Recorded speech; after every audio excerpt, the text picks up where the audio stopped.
You want to succeed in woodshop. Whoa, who are you? I am the woodshop master. First, put your safety goggles on. Now, put on your apron.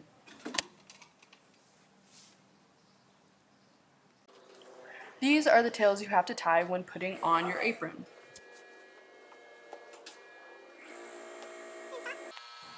Now make sure to tie it to your belt line. This is the track stop. When measuring, make sure you put the red line on the exact measurement.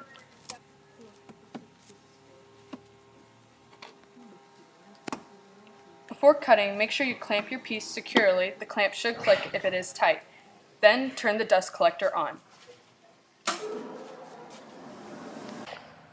During use, put both hands on the saw and then slowly push the saw forward until the entire piece is cut. Before you use this tool, make sure you turn the dust collector on. This is the router table. Before you use this tool, turn the dust collector on and open the blast gate. Then turn the router on without the material touching the bit and make sure the side you want to cut is facing down and is tight to the fence. While using this tool, never put your fingers over the clear plastic or under the stock feeder. Then keep your material tight to the fence and flat to the table. Then slowly feed the material through the bit and use push sticks to push your material when it is on the plastic. Never turn the machine on with the material touching the blade. Finally, cut the material again if it didn't cut it correctly the first time.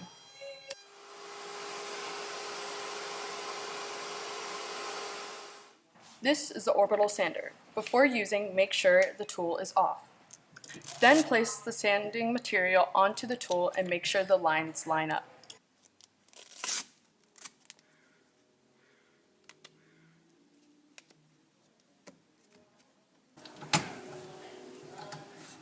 Then clamp your material onto the table.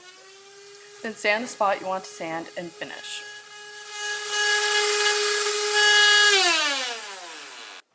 Then turn the sander off and clean out the dust collector. Properly store the tool.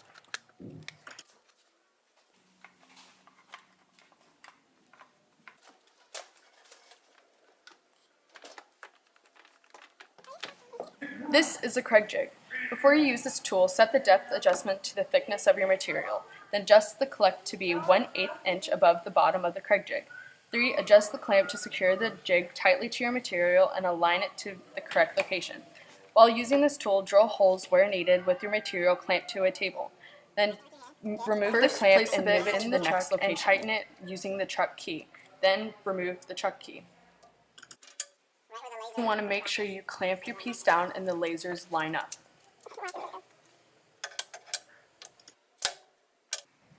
Then loosen the table lock and adjust the table to touch the bottom of the drill bit with the feed lever all the way down.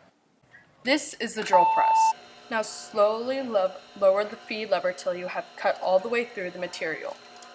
Then slowly raise the feed lever back up. Do not let go. This is the thickness planer. This is to make wood thinner and smoother. The parts of this tool are the depth knob, measuring tape, power switch, in-feed, and the out-feed. Before you use this tool, measure the thickest part of your material, then use the depth knob to set the tape measure to the correct depth, and then finally decide which piece should be facing up. When you're using this tool, keep your hands off the metal table at all times. 2. Place the piece of wood on the in-feed side of the table with the rough side facing up. Then guide the piece till it is halfway through and then go to the other side of the machine. Finally, once the cut is done, lower the depth knob 1/4 turn with the machine still running. Then put the piece in again and again till it is cut to the correct thickness. This is the cordless drill and the impact driver. Before you use this tool, make sure you secure the proper drill or the drill bit in the chuck or quick release. Then properly adjust the gear switch. Then clamp your material down and finally place 2 hands on the drill or the impact driver whenever using. When using this tool, make sure to keep the drill or the impact driver in line with the screw or hole. Then press down in the direction you want to go. Slowly press the trigger.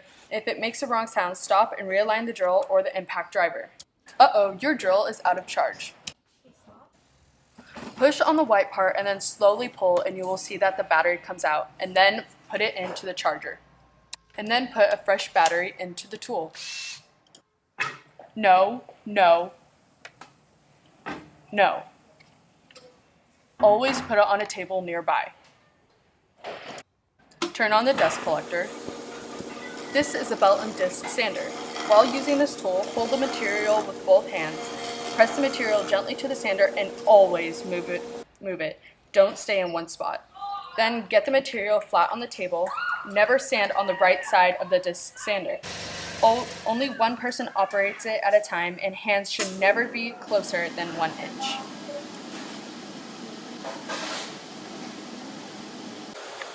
This is the bandsaw. Before you use this tool, turn the dust collector on and set and lock the fence to the correct measurement. When using this tool, never put your fingers on the metal table.